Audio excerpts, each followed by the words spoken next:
वज़ीर आज़म शहबाज शरीफ फितनतुल ख्वारिज के खिलाफ ऑपरेशन के दौरान शहीद होने वाले लेफ्टिनेंट कर्नल शहजादा गुलफराज शहीद के घर मानसेहरा पहुंचे।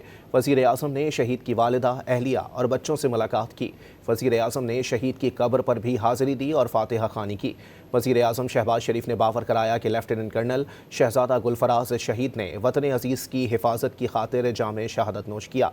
पूरी कौम को अपने शहदा और उनके अहल खाना पर फ़ख्र है।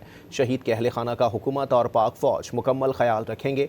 वज़ीर आज़म ने मानसेहरा में लेफ्टिनेंट कर्नल शहजादा गुलफराज शहीद के नाम से दानिश स्कूल के क़याम का भी ऐलान किया।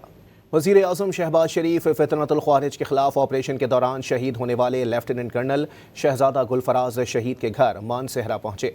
वज़ीर आज़म ने शहीद की वालिदा, अहलिया और बच्चों से मुलाकात की। वज़ीर आज़म ने शहीद की कब्र पर भी हाज़िरी दी और फातिहा खानी की। वज़ीर आज़म शहबाज शरीफ ने बावर कराया कि लेफ्टिनेंट कर्नल शहजादा गुलफराज शहीद ने वतन अजीज़ की हिफाजत की खातिर जाम शहादत नोश किया। पूरी कौम को अपने शहदा और उनके अहल खाना पर फ़ख्र है।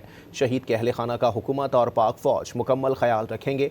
वज़ीर आज़म ने मानसेहरा में लेफ्टिनेंट कर्नल शहजादा गुलफराज शहीद के नाम से दानिश स्कूल के क़याम का भी ऐलान किया।